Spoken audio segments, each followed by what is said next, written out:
Hello and welcome to this episode of the Fortnightly Dispatch, brought to you by the Baker Street Irregulars. I'm Steve Doyle and I'm your host. Well, today, this is great because I get to visit with a friend of mine who I have admired for a long time. He's extremely talented, and I'm very much looking forward to this opportunity to get to know him better. Our guest today is Henry Boote. He's well known as the musical director of the Baker Street Irregulars. Henry's a professional musician with a varied background and is responsible for all the musical events that happen in with the Irregulars. And he's a super great guy, and I just love visiting with him and talking about Sherlock Holmes and music. So here we go. Okay, Henry, welcome to the show. I'm so glad that you're here today, and it's a real joy to have you and have a chance to visit with you today. So welcome. Thank you, Steve. My pleasure to be with you. I always start the show sort of with the same two stock questions. These have sort of evolved out of as the show has gone on over the last few years, but I really am genuine about them. First of all, where are you coming to us today from? I live in Park Ridge, New Jersey, in the northern part of the state, and been a resident there for 46 years. Great. And the other question I always ask, and I'm always genuinely interested in this, is Henry, you are a member of the Baker Street Irregulars, so how did you find Sherlock Holmes, or how did he find you? Well, I was very lucky when I was a child. The reading portion of my school in the grammar school had what was called Weekly Reader. And I was one of these kids that loved Weekly Reader. And I had three different things come to me very quickly. One was Sherlock Holmes, one was Tolkien, The Hobbit. And the two of them were my major drive. And then I was very influenced with King Arthur and the Round Table. And I collect all three, and I'm parts of clubs and things that are involved with all three. But that's how I came to it in grammar school, somewhere around third, fourth grade. I don't remember exactly what year, but we used to get these little weekly readers, which were a quarter. And oh, I remember Weekly Reader very well. Yeah, well, that's good because most people say Doubleday or something, and I it was Weekly Reader. It was 25-cent Weekly Reader. Yeah. So there was Sherlock Holmes in the Weekly Reader? Oh yeah, it was Hound of the Baskervilles. Yep. Wow, I missed that one. Yep. And that is cool. Yeah, we had a good English department, so they were trying very hard in the late 50s, early 60s to get things off the ground, and the town I came from was just coming into its own. So it was all hand in hand with reading. Wow, that is great. You are the second person in recent podcasts who has cited an interest in Tolkien. Tamar Zephyrin also is a Tolkien fan, and I'll say it to both of you, it's another big interest of mine. So I'm very happy to hear this. I've read Lord of the Rings. I don't know, I lost track how many times I've read that book, and all three books, and it's great. So that's cool. I love to hear that. That's awesome. Yeah. Well, Henry, I know you as the musical director of the Baker Street Irregulars, and that's no small job, I know. So let's talk about your background. So I think of you as a musician, and I know you are a musician, and but I know that there are other aspects to you. I know that you've taught school and have done other things in your life. Talk about your background. Well, I was brought up in Jefferson Township, again, Northwest Jersey, and was educated at Rutgers first, and then went on to get a music degree from William Patterson University. And then along the way, I got a law degree from Seton Hall in North New Jersey, and did a small time with being an entertainment attorney. Didn't do much with that. And then the last 21 years, I've been working as a grammar school music teacher. So wow. I've had a lot of different hats, but the last 21 have been teaching music in K through 5 and wrapping that up now. As I mentioned to you, I'm retiring June 28th. So after almost 51 years of work, I'm coming to an end with it. Well, I hope that does not mean you're giving up music altogether. No, I hope to be able to have time to do more. There you go. Yeah. There you go. You're a real musician. Well, unlike me. I was very blessed. I had a stint for a long time as a nightclub entertainer, and then when I did that full time. That was the most years I ever did anything. And then from there I went to It'd law be so school. much fun. Yeah, I was working 5 and 6 nights for over 25 years. Wow. So is that, I know this really is not like in the Sherlock Holmes lane, but I'm so interested in my fellow Sherlockians because, we all know our Sherlockian friends. This is a classic example of something, Henry. We know people in our hobby. One of the great things about the Sherlock Holmes hobby is that I always think of it as the great equalizer. People in this hobby that you meet and become friends with, they're from all walks of life. And very often you can know somebody for years without actually knowing their real life profession or a lot of stuff beyond the their how you know them in the hobby. And that's one thing I love about this podcast that is happening here, is that this, personally speaking, and then for our viewers, this is a great way to get to know people in a more full way. So I'm really interested in your life story. So you practiced law, you were a nightclub entertainer, and then you taught grammar school. Right. That's great. Yeah, we've had a lot of fun along the way. Yeah. So let's talk about your Sherlockian life. Did you did you become active in Sherlock Holmes, like a local Sherlock Holmes Science Society? I attended a library program in which a number of very well-known Sherlockians that I had never heard of were there, and it was in Franklin Lakes, New Jersey. It was one of the libraries, local libraries, and I had read about the lecture, and it was Irv Camel and a couple, yeah. And what happened was I went to the meeting and to the lecture, and I fell in love with what they were talking about. And Irv Camel was my hero from the very beginning. And we became friends that night because I helped him get back to his highway. He was a little bit lost up in the area that we were at.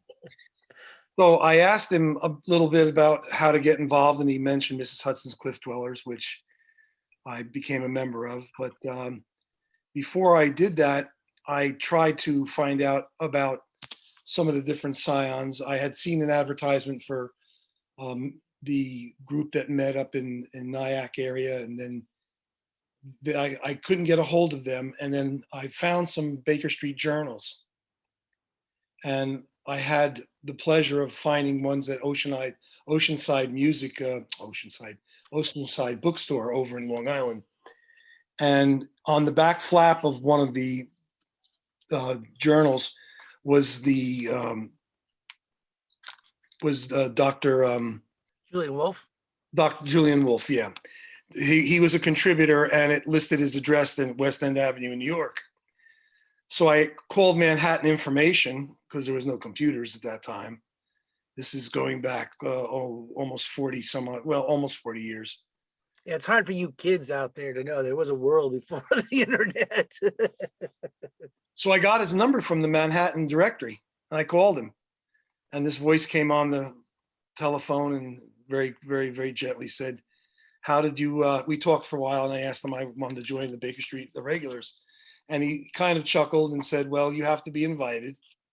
And he explained to me that there were other scions in the New York area, and that I should follow up on go on, my way with that. Mhm. And then something I never forgot, he said to me, he said, by the way, how did you get my phone number? And I said, I was looking at a Baker Street Journal that I got to add to my collection, and your number wasn't listed, but your address was, and I got your number from Manhattan Information. He goes, well, young man, he says, I should invest you just for that. That was a nice piece of detective work there, Henry. Exactly. So that was my little beginning with the Baker Street Wow. Irregulars. Well, that's pretty good. You went right to the top. Yeah. Yeah, One that's other, great. one other quick story, which you might appreciate, is that when I was working as a nightclub entertainer, I supplemented my income by working during the days doing senior citizen parties and corporate work.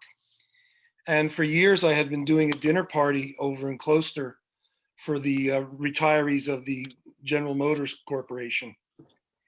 And one day I was sitting, and they always were very nice to me. They were all in their 80s, and they were sitting there, and it came to me that, Edgar Smith had been a part of General Motors. And just for the heck of it, I said to the man sitting to the right of me, I said, have any of you ever heard of Edgar Smith? Because they always let me eat lunch with him. A lot of jobs, Mhm. you have to sit in the kitchen or sit by yourself in another room. But they were always very, very congenial, and they allowed me to eat with them. And I made this question come out, and all of a sudden the room just got quiet. And the man to my right said, oh, yes, young man, we knew Edgar Smith very well. In fact, he said one of my first jobs was a runner for him. I used to run mail for him. And the woman who was over to my left, she was in her mid 80s. She had been a secretary, one of his 3 or 4 secretaries. Oh, So I'll tell you a quick piece of this yeah. that you'll Yeah. enjoy. So I said to them, I said, well, if you had anything that was collectible for me, it could be anything. It could be a matchbox, a matchstick, and anything, a pencil, and of Edgar Smith's. And the one man who had sat to my right said, well, I'll do you one better. He says, I have a book that was signed. He said, years ago, my son got very sick, and we lived in Morristown, and Edgar Smith he lived in Morristown also. And he came to visit my son, who had gotten very, very ill with, I guess he had some kind of pneumonia and was not doing very well. And Edgar Smith went to the Morristown Memorial Hospital and read to him out of his book. So Story. he sent me the letter that he had written to the son, and it's a beautiful letter. I have it framed. I'd show it to you, but it's in storage already. But Wow. that was just a kind of a fluke that brought me again into the sideline of the Baker Street Irregulars. That is wow, what a story. That's a really incredible. Yes. They all got quiet. Oh, yes. Yeah, they all knew him. He was vice president, and very, very, very, very apparently very nice man. And the one woman being a secretary, she might have actually done correspondence for the She did. BSI and, worked Did. on, She did all yeah. the typing. She did all his typing. She says he didn't do it. We did it. That is so cool. That is a great story. And years later, when a group of us went up to his house, to Smith's house in Morristown, there was a man who had owned a store in Morristown. I grew up not too far from Morristown, and it was a great little town. Had a Bamberger's. My mother would shop there, and we went to Edgar Smith's house, Irving Camel and Ted Friedman, and this man who owned the shop had bought it, and he had lived there. He was elderly. He was in his 90s already, and we went into the back of the house, and there was a cabana where the printing press had been, and he had a little sign over the door, 221. I think it was 221A, and the house was two. And he got Edgar Smith got Morristown to change the name of the street that his house was on to Baker Street, with his address being 221. So we found this cabana, and inside was a beautiful wrought iron switch plate, which ended up in somebody else's collection, but it wasn't supposed to. It was supposed to go to the archives. But anyway, it was a handsome cab with a switch in the middle, and the guys asked them if they could have it, and we got our pen knives out and took it right off the wall. Wow. So we were at one of Smith's house, Oh and my then, goodness. and then Ted Friedman and I actually drove and found the third home that he had lived in, and it had been torn down. It had been a beautiful, beautiful Tudor that someone just didn't want, and they wanted the property and they were going to rebuild. We saw pictures of it at the local government where they had all the holdings and records, and it was a beautiful house. Couldn't imagine anybody tearing it down, but it was Smith's second or third home. I believe it was his third. You know, it's a real moment when you are able to actually get, like you're talking about, getting into his house and getting into the back room. And you know, a lot of Sherlockian, like important BSI work was done back there, and you just have this. It reminds me of when the BSI expedition went to the knothole for Christopher Morley. You know, you go in the cabin, right? And it's like, and I don't know, it's like time and space just sort of collapse, you know, and like you're there, right? Yep. Now you're there in the same space. I don't know. I think I love stories like that. I just really do. That is really cool, Henry. Those are great stories. The so you were a member of the Cliff Dwellers then? Mrs. Hudson Cliff Dwellers, yeah. Yeah. And I went on to run it for a couple of years. We had a lot of fun. The Friedmans were very influential in my life. He became my closest friend. And I took care of him for many, many years and drove him to Scion meetings and Baker Street Irregulars dinners. And Oh yes, I remember. Mhm. he Ted was a great guy. He was good friends with I think he was good friends with Tom Sticks too, wasn't he? yeah, that's how I met Tom. Yep. I met Mhm. Tom at Ted's house a couple times and was at Tom's house and was toward the end of his life. He gave me some books and ties and things that were very nice. And I had written a booklet, kind of a study guide for the Baker Street Journal. And he kind of endorsed it when I first started with it, which was nice. And I had a lot of fun doing it with his praise. So I remember Ted. Ted was a great stamp collector. That's one of the things I remember about him.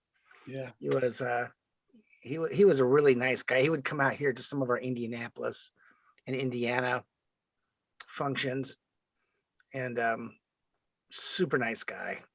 He loved his work with the Baker Street groups and Mrs. Hudson's, and he used to do something called stamp art, which I encouraged him to do, where he collaged the stamps together. And he had one of the premier collections of stamps, which unfortunately, when he passed, I don't know what happened. I stayed in touch with one of his daughters. I even played one of the daughters' weddings with my band, but they contacted somebody, and I don't know what happened with the stamp collection, but it was kind of sad that it disappeared. But he was very, very good. We had a journal that I started for Mrs. Hudson's called Cliff Notes, and we used the coloration from the cliff, the cliff notes that you would use for literary works. Mm-hmm. And we published that for a number of years and had yes, I'm well acquainted with Cliff Notes. I would say, yeah, from my academic career. Yeah.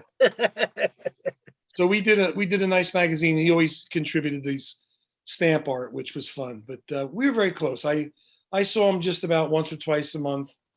Took him out to dinner, and we reminisce. And his wife was a character. She never understood that. She went along with it, loved him for it, but she would always shake her head, and I'd call her up and I'd say, "Where's Ted?" She goes, "Oh, he's out with the Marvelous Seven or the Secret Six or something." She was always goofing. That's funny. She was a Sherlockian widow, in other words. She was a widow, absolutely. But she loved him for it and was very, very, very supportive. In fact, I probably wouldn't have joined Mrs. Hudson's if it wasn't for her, because she got me to come and join in with the group. I was at the first luncheon, and I didn't know anybody, and I'm a little shy at first. And she called me over, and I had my first Bloody Mary with her. Well, you do owe her. I miss her very much. I miss both of them. Yeah. Yeah. Yeah. I know. I didn't know her, I met her, but I didn't really, can't say I know, but I knew Ted, and he was a great guy, really a good guy. Yeah. Okay. So so now you're sort of in the Shalakian scene there in New Jersey, Mhm. and um, I do want to talk to you here in a bit about what you've done in the BSI. I don't think it's a small thing, to be honest with you. Thank you. Uh, but I want to talk about how you get from your local science society in New Jersey to the. I mean, you've met. My goodness, you talked to Edgar Smith, and I mean, you really Well, I you didn't talk to started at the Edgar. top I there. didn't talk to Edgar Smith. I talked to Julian Wolf. I mean, Julian Wolf. I mean, that's the thing. You talked to Julian Wolf. You Yeah. started right at the top there, Henry, and and that's pretty good. But how did you? So, now how do you get from the Cliff Dwellers to the BSI? I joined other groups. Philadelphia became very attractive to me. I had a great time there. Gideon, Sons of the Copper Beaches. Sons of the Copper Beaches. I became a member of that. I did some with the group. Let's see. Some of the other groups there was a couple other groups that I was interested in, but mainly the Copper Beaches was the one. And then I went up to Boston to the Speckle Band. Speckle Band. Yeah, and we had some really nice meetings with that. I got to meet Michael Whalen when Bob Katz's wife died. I met him at Bob Katz's house. Eileen had passed away, and they had a gathering, and he and I played basketball against each other against one of Bob's sons who beat us both. So I kind of Wait a minute. yeah, You and Mike Whalen were playing basketball against a little boy Katz. who hustled us, Steve. Where was the camera? Well, thank God it wasn't, because we got hustled. And that was my first introduction to Michael.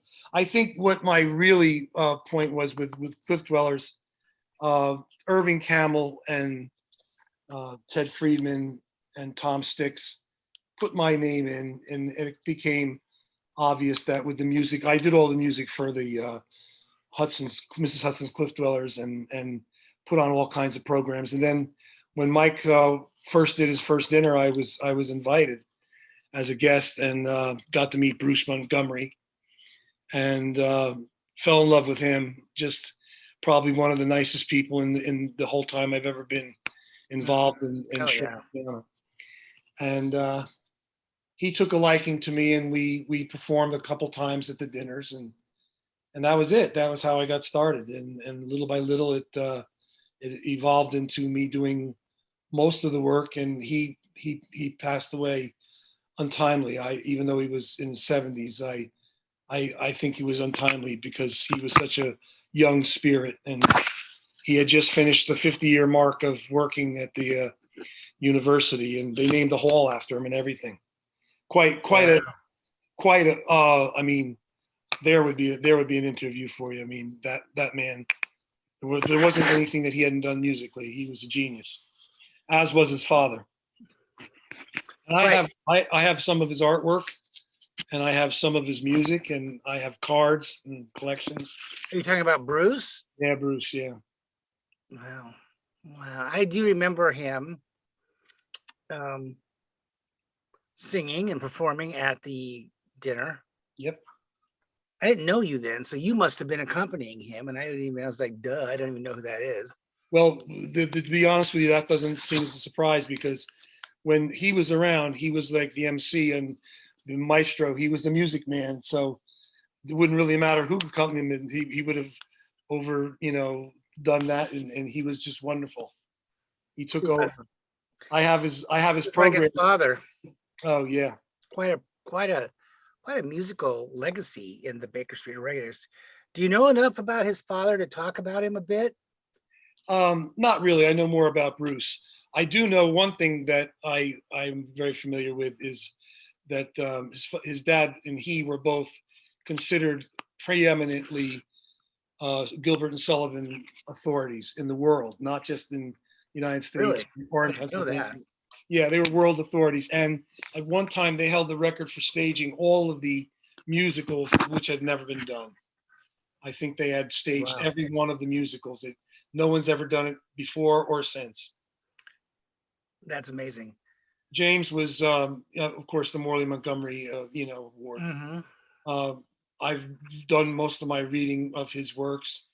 Um, I don't know too much about him in terms of his personal life, but I know that his son always spoke so so admirably about him. Well, And, it was James Montgomery who introduced, and I'm sorry. Aunt Clara. Yes, we always remember Aunt Clara, which is a sort of a traditional Yeah. sing along at the BSI dinner and well known, I mean, in the Sherlockian community. And then his son Bruce was attending. Yeah, so wow, that's quite a legacy. And that was the first song that we did together was Aunt Clara. Oh, wasn't that I something? had never played it before. And there was Oh. a misnomer that his father had written Aunt Clara, but that's not true. It's based upon No, he only claimed it was about his aunt. a lot of people thought he wrote it because he had a beautiful Irish tenor voice, Yeah, as did his son. there are recordings. I have them all. Yeah, there are recordings of him performing those and a few other songs too. Songs that he performed at the BSI dinner, and actually on Voices of Baker Street, you can hear James Montgomery singing those songs at the dinner, which is pretty amazing. Hey, Henry, we need to take a break. Okay. And hear from our commercial sponsor.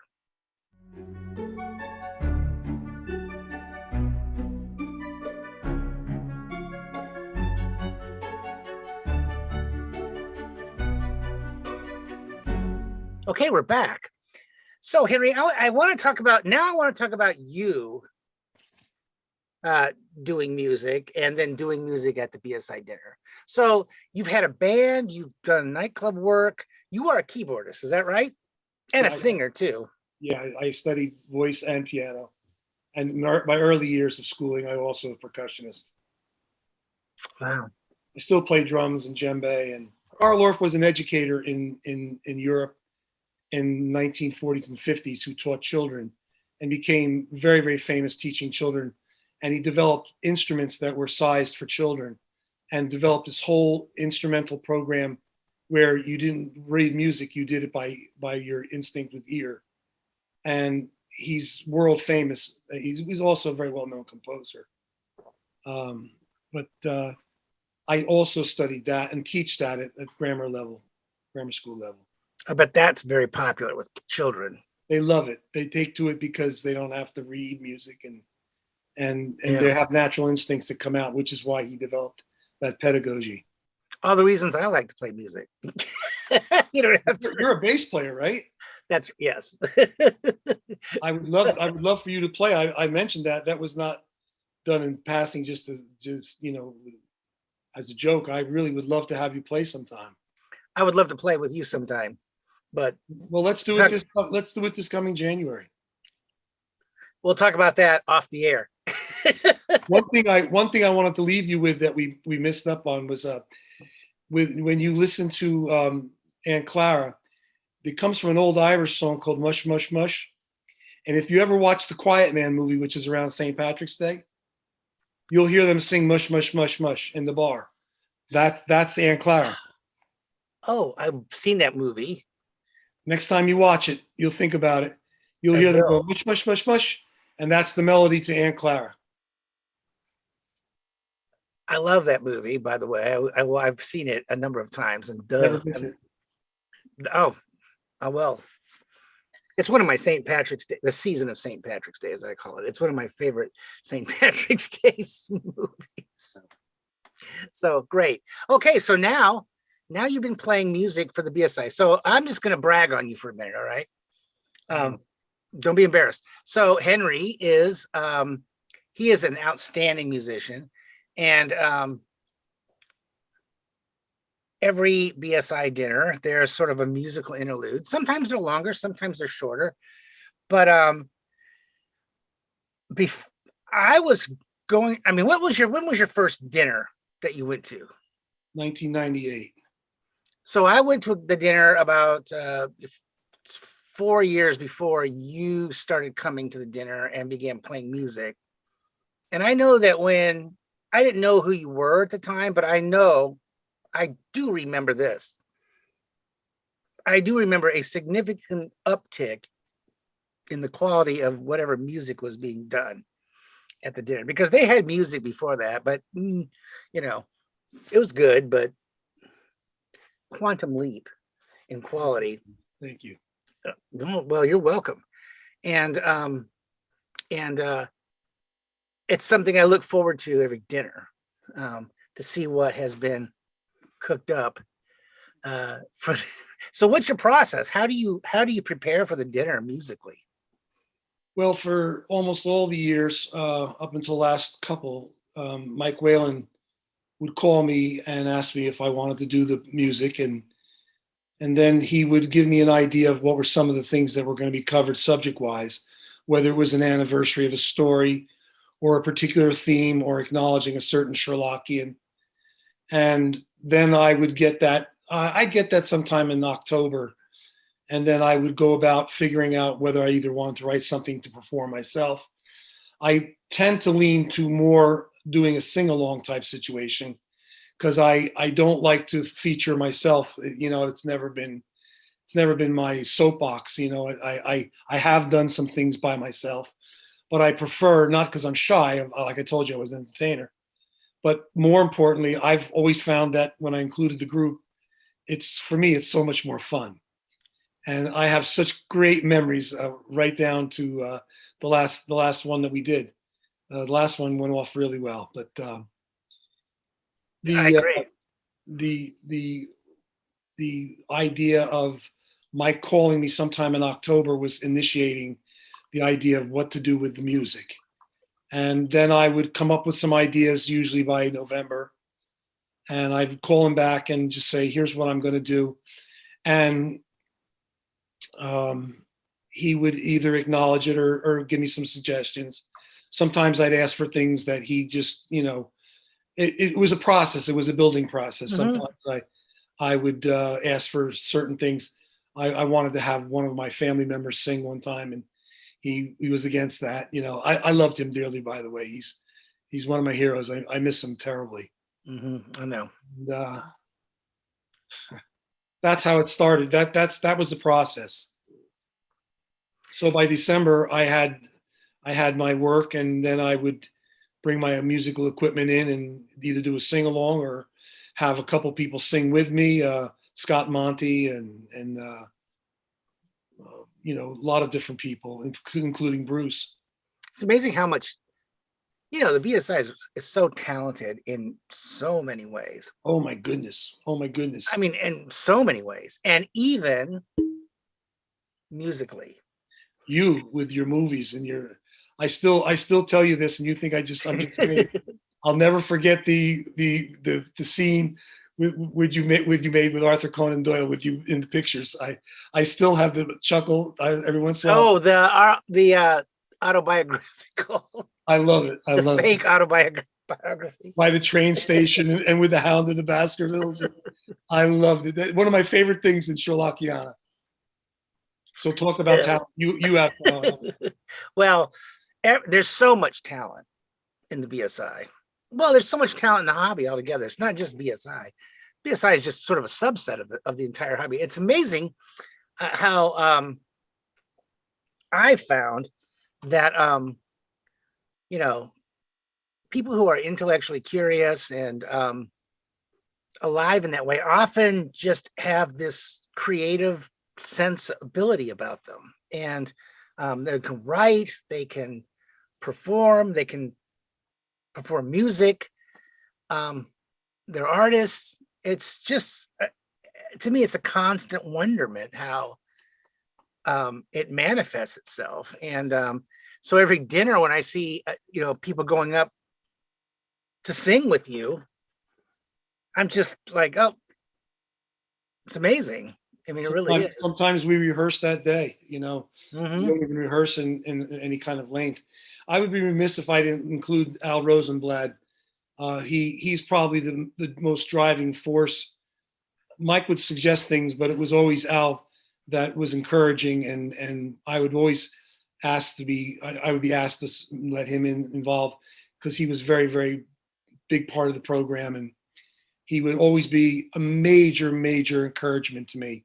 I could tell you it would have been a completely different situation without his enthusiasm and his complete support and love. And talk about talent. His poem, what he does with his daughter, I still think it's my favorite thing in the dinner. Every And year there's a new yep, thing. and he's encouraging. Talk about wordsmith. I mean, the man, and he always is genial and loving about what I do, and I always feel so inferior compared to what he does, and I stop comparing, because I just acknowledge what he does. But he's a driving force in the music and my starting out and getting into being musical director, if you can give me that moniker. Well, that's what you're called. Yeah. So, it's not just the dinner you performed at. I remember, let's see, I've seen you perform at the Chautauqua Conference. Yep. A number of years ago. That was quite a wonderful time. That really was. Jim Thorpe. Yeah, it was Jim Thorpe, right? Salt Lake City. And I was just going to say, in Salt Lake City in Utah. Yep. You know what's remarkable? Here's my memory about that. We were in that sort of, Salt Lake City is a dry city, right? And you have to, so we're meeting, and BSI, we were there in Salt Lake City for those of you who weren't there or don't know about it. We were there. It was a conference devoted to a study in Scarlet. And of course, Salt Lake City is, heavily tied into that middle Mormon section of Study in Scarlet. And so we're there, but the BSI is not really known for being a dry organization. And yet here we are in this, but you could find a place that was private, and then you could there was a loophole of some kind. So here we are finally at this place, and we're having this dinner, and Henry, you're playing, and there's music, and people, I don't think it was planned, but people just start dancing. It was unbelievable. Wasn't it wonderful? It was. I still can see Michael Whalen in shorts with black socks dancing with Marianne, and the minute he got up with Marianne, that broke the ice, and then everybody got up. It was like, it's okay to dance now. Mike and Marianne dancing. I vividly remember that too. I do. Yeah, and I have never, I gotta say, I've been to a lot of BSI stuff, but I've never seen an actual BSI event where people are dancing, and that was nice. It was something. It was something. It really was. But which one of those was your favorite? Was it that, or was it one of the other events? I kind of like Jim Thorpe. I love that setting. My wife and I had such a nice time there, and it was nice. All of them have been great. Even the local scions that I've played at, I've had some great times in Boston. I've played, and I've played in Philadelphia. I've played in New York State for a number of the different groups, and I've played for the different scions and for their programs and luncheons, and it's been wonderful. I've had a great opportunity. Now I remember for the okay, so there was the year a few years ago, 2 years ago, where because of the pandemic we couldn't nobody was meeting in person for anything. Right. And we had the one and hopefully only virtual BSI dinner, and I remember that virtual or not, you were able to provide a musical segment for the dinner, even virtually.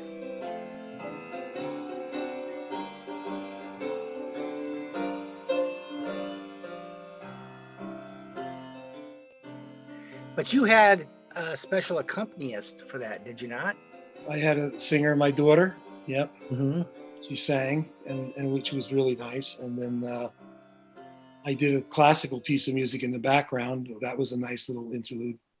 And yeah, it was an interesting program. Had a lot of fun doing that. Yeah, I remember that. And I was, if with your permission, I'd like to just show a short clip of that performance. Sure. A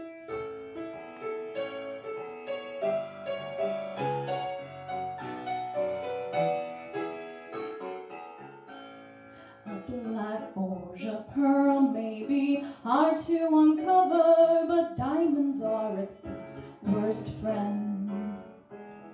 A carbuncle blue may be hard to uncover when your sister lets loose your gold-throated Christmas goose. That was really great. I remember it very well. And your daughter's quite a good singer too. She's got some beautiful voice. You should really hear her sing. She really, if you ever get a chance, when we did the Boston program up years and years ago in Cambridge, when we did the performance up there, and we had all those original songs. She did Mr. Sherlock Holmes. She sang in Cockney style. If you ever get a chance to listen to that CD, it's done. She sings beautifully on that. Is it on CD? Oh yeah. Oh, I have not heard that. I have to get a copy. You don't have to get a copy. I'll make sure you get a copy. It's got the artwork on it from my grandfather, who drew a picture. It looks like the gas fitters ball.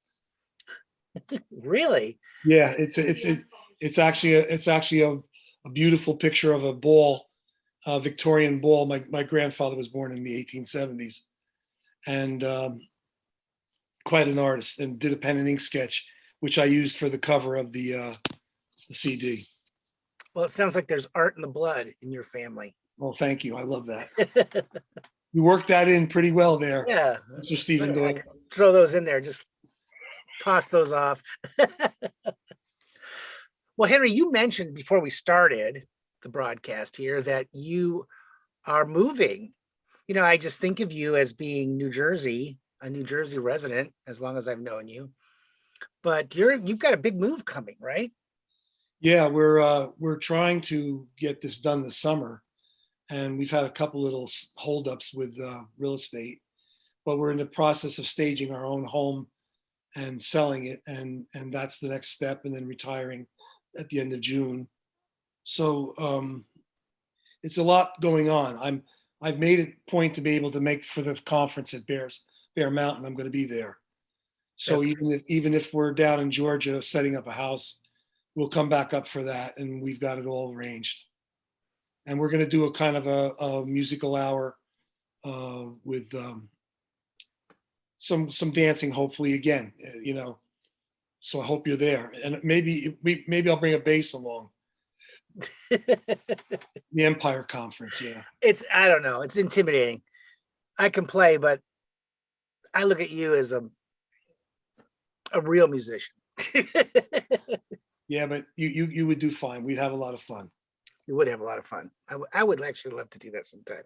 That would be fun. So I'll be at that conference playing. Great. And then you're moving to Georgia.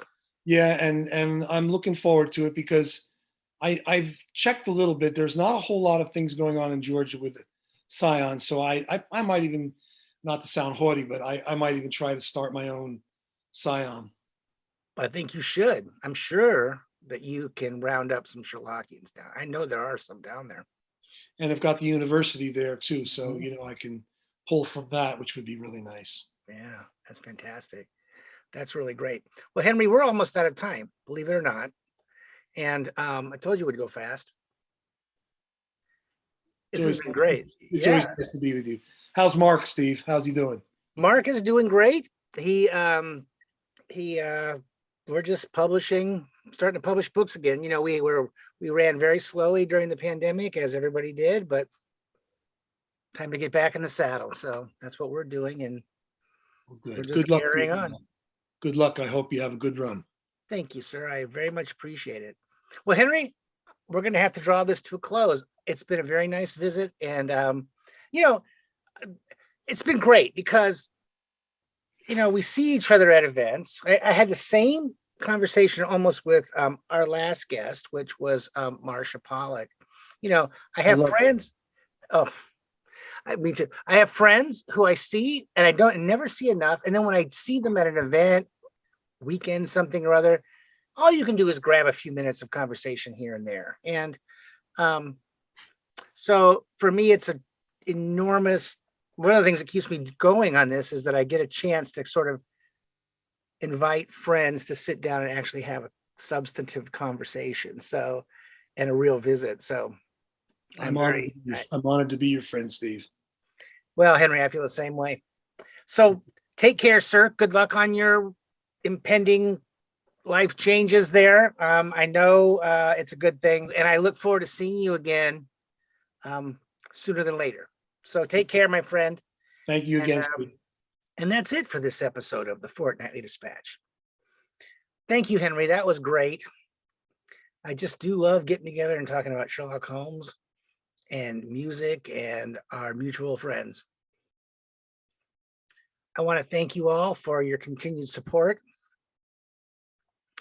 I'm a broken record. I know you're probably like tuning out by this point, but it's true. Your comments are extremely generous, and